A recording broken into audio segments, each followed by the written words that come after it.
12 বছর যারা ক্ষমতায়, পুরুলিয়ার একটা গ্রামে ঢুকে খুঁটি পুঁতে একটা 10 ওয়াটের বাল্ব লাগানোর ক্ষমতা নেই, গ্রামে একটা টিউবওয়েল লাগানোর ক্ষমতা নেই, 4টে মানুষকে তার পাশে এসে দাঁড়ায় না বিপদের সময়।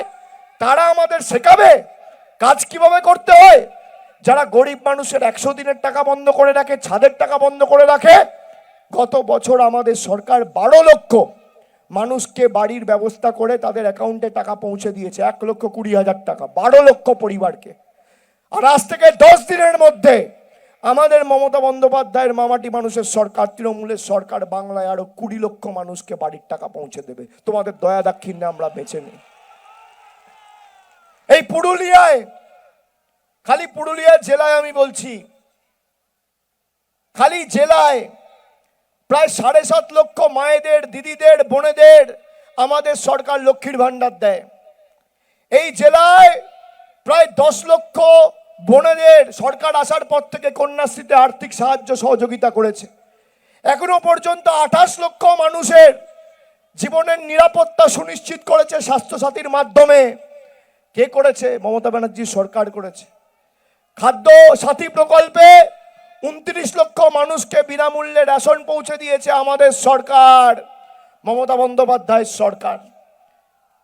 এরা আসুক এদের রিপোর্ট কার্ড নিয়ে, কেউ তো বারণ করছে না। মাথায় রাখবেন, আমি আপনাদের কাছে অনুরোধ করে যাব, তৃণমূলের কোনো রকম কোনো স্থানীয় পদাধিকারী যদি আপনাদের সাথে কোনো রকম খারাপ আচরণ করে, ব্যবহার করে, আপনারা এক ডাকে অভিষেকে ফোন করে আমাকে জানাবেন, কিন্তু তাদের জন্য তৃণমূলের তরফ থেকে মুখ ফেরাবেন না। এটা পুরুলিয়ার মানুষের কাছে আমার একান্ত অনুরোধ। আপনারা ভোট যাকেই দিচ্ছেন, ভোট সরাসরি মমতা বন্দ্যোপাধ্যায়কে 2026-এ পুরুলিয়ার সার্বিক উন্নয়নের জন্য দিচ্ছেন। আপনি মনে করে দেখুন, 1998 সালে আমাদের এখানে একজন পঞ্চায়েত মেম্বার জিতেছিল বাগমুন্ডি থেকে, প্রধান সিং মুড়া। নিজের অধিকারের স্বার্থে লড়াই করতে গেছিল, একটা পাম্পের কনস্ট্রাকশন নিয়ে শ্রমিকদের সংগঠিত করে তাদের ন্যায়ের স্বার্থে লড়াই করতে গেছিল, তাকে খুন হতে হয়েছিল সিপিএম এর দুষ্কৃতীদের হাতে। আমার এখনো মনে আছে, সরকার পরিবর্তন হওয়ার আগে 2010 সালের ডিসেম্বরে ওই একটা প্রধান সহ 7 জনকে, ঝালদার এক প্রধান সহ 7 জনকে একটা মাঠে ডেকে মাওবাদীরা মেরে দিয়েছিল। মমতা বন্দ্যোপাধ্যায় আসার পর কজন মারা গেছে, কটা আত্মহত্যা হয়েছে, কটা মাওবাদী নাশকতার ঘটনা ঘটেছে? মোদী বাবু, অমিত শাহ, জ্যোতির্ময় সিং মাহাতো যারা বড় বড় ভাষণ দেয় না, 2011 সালের আগে পুরুলিয়ার মাটিতে তাদের টিকিটা খুঁজে পাওয়া যেত না। আজকে আসছো, ভাষণ দিচ্ছ, বড় বড় কথা বলছো, কেন? শান্তি শৃঙ্খলাটা রয়েছে বলে। মমতা বন্দ্যোপাধ্যায় না থাকলে এই মাওবাদী আর সিপিএম এর বোম বন্দুকের নিচে মাথা নিচু করে বেঁচে থাকতে হতো, ভুলে যেও না। আর ছাত্র যুব, আমার সহকর্মী, সতীর্থ, সমবয়সী যারা, আগামীর ভোট প্রতিবাদের ভোট, প্রতিরোধের ভোট, প্রতিশোধের ভোট। আজ থেকে 10 বছর আগে, 12 বছর আগে চালের দাম কি ছিল, সর্ষের তেলের দাম কি ছিল, চা পাতার দাম কি ছিল, দৈনন্দিন জীবনের নিত্য প্রয়োজনীয় জিনিস পেট্রোল ছিল 50 টাকা, আজকে 110 টাকা। সর্ষের তেল 220 টাকা লিটার। চা পাতার দাম কি? এই হচ্ছে মোদী সরকারের রাজ্যে দিনের নমুনা। রান্নার গ্যাস 400 টাকার গ্যাস আজকে 900 টাকা, 1000 টাকা। এই হচ্ছে জ্যোতির্ময় সিং মাহাতোর বিজেপি সরকারের রাজ্যে দিনের সরকারের নমুনা। আর আমরা 15 বছর ক্ষমতায় সাধারণ মানুষের উপর 10 পয়সার বাড়তি কর বা বোঝা আমাদের সরকার চাপায়নি। বিজেপিকে ভোট দিলে আপনি বিপদে পড়বেন, এটা প্রতিষ্ঠিত। 19 থেকে 26 দেখুন পুরুলিয়ার মানুষ কি পেয়েছে, আর 11 থেকে 18 দেখুন আপনারা কি পেয়েছেন। আমি জানি এখানে অনেক ব্লকে আপনাদের কিছু দাবি রয়েছে, কোথাও একটা আইটিআই এর দাবি রয়েছে, কোথাও একটা পলিটেকনিকের দাবি রয়েছে, কোনো এক মহকুমায় সুপার স্পেশালিটি হাসপাতালের দাবি রয়েছে, কোথাও কোল্ড স্টোরেজের দাবি রয়েছে। আমি যতটুকু শুনেছি আমি আমার কাছে তথ্য সংগ্রহ করে সব লিখে রেখেছি। পুরুলিয়া 9-0 হবে। আগামী 6 মাসের মধ্যে আপনাদের যা দাবি রয়েছে সেগুলো পূরণ করার দায়িত্ব আমার নিজের কাঁধে আমি এই সভা থেকে তুলে নিয়ে যাচ্ছি। ভালোবাসার ঋণে আপনারা যেভাবে আজকে আমাদের আবদ্ধ করেছেন, পুরুলিয়ার মায়েদের, ভাইদের, বড়দের, অগ্রজদের সবাইকে কথা দিচ্ছি, এই ভালোবাসার ঋণ উন্নয়নের নিরিখে পরিশোধ করব আগামী দিন। এটা আমাদের কমিটমেন্ট, মানুষের প্রতি কমিটমেন্ট, মানুষকে দেওয়া কথা। আর বিজেপির নেতারা লক্ষ্মীর ভান্ডার বন্ধ করতে চায়। মায়েরা শুনুন, মাসের প্রথমে আপনি লক্ষ্মীর ভান্ডার পাচ্ছেন তো? যতদিন আমাদের সরকার আছে আপনার লক্ষ্মীর ভান্ডার আপনি মাসের প্রথমে পাবেন। কেউ আপনার লক্ষ্মীর ভান্ডারকে স্পর্শ করতে পারবে না। যতই চক্রান্ত ষড়যন্ত্র করুক, যত বড় নেতা হোক, মানুষ চেয়েছে বলে কেউ নেতা হয়েছে। মমতা বন্দ্যোপাধ্যায় যতদিন আছে, আমাদের সরকার যতদিন আছে, আমরা হয়তো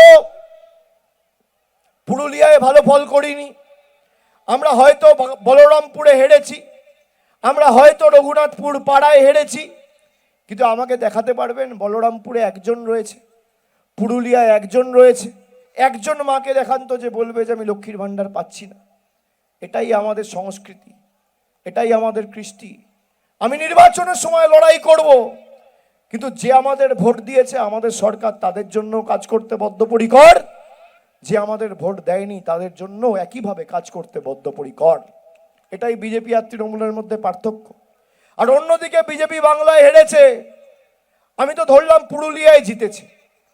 তা পুরুলিয়ার মানুষকেও যদি ঘর দিত, বাড়ি দিত, জল দিত, আমার আপত্তি ছিল না। এরা রিমোট কন্ট্রোলের মতো আপনাদের পরিচালিত করতে চায়। আর যেভাবে আমাদের নিপীড়িত করেছে বছরের পর বছর ধরে, আগামী দিন ব্যালট বক্সে দাঁড়িয়ে আপনাদের কিন্তু জবাবটা দিতে হবে। যাকে যখন ইচ্ছা এসআইআর এর নাম করে লাইনে দাঁড় করিয়ে দিচ্ছে। 10 বছর আগে কালো টাকা ধ্বংস হবে, নোটবন্দির নাম করে 140 কোটি মানুষকে লাইনে দাঁড় করিয়ে দিল।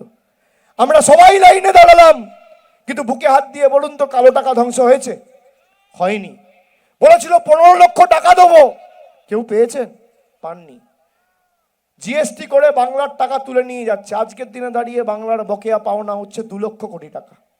আজকের দিনে দাঁড়িয়ে এই কাশীপুরের পাওনা, একটা বিধানসভার পাওনা 680 কোটি টাকা, মানবাজারের পাওনা 680 কোটি টাকা, পুরুলিয়ার পাওনা 680 কোটি টাকা, বলরামপুরের পাওনা 680 কোটি টাকা, বাঘমুন্ডির পাওনা 680 কোটি টাকা। এক একটা বিধানসভার পাওনা 680 কোটি টাকা।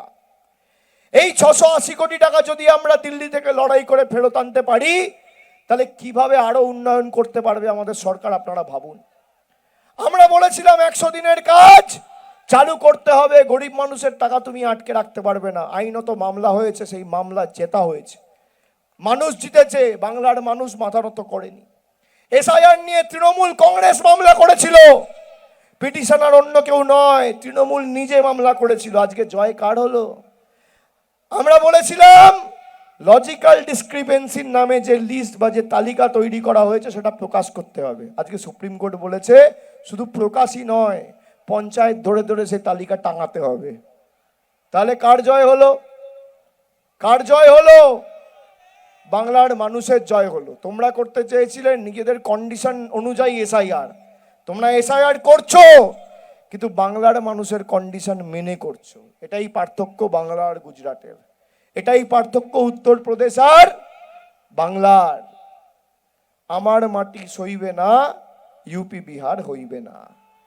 যতই চেষ্টা করো আমরা মাথা নত করবো না, আমরা বশ্যতা স্বীকার করব না, আমরা মেরুদণ্ড বিক্রি করব না। আর বিজেপির যে কটা প্রতিনিধিরা আছে আপনারা তো দেখেছেন এদেরকে, পুরুলিয়ার মানুষ তো এদেরকে আমার থেকে অনেক হাজার গুণ ভালো চেনে। এটা রেখে দিলে আলসার আর বাড়তে দিলে ক্যান্সার। বিজেপির যে কটা ছাইপাশ আবর্জনা পড়ে আছে মাথায় রাখবেন, রেখে দিলে আলসার আর বাড়তে দিলে ক্যান্সার। এবিপি আনন্দ, এগিয়ে থাকে, এগিয়ে রাখে।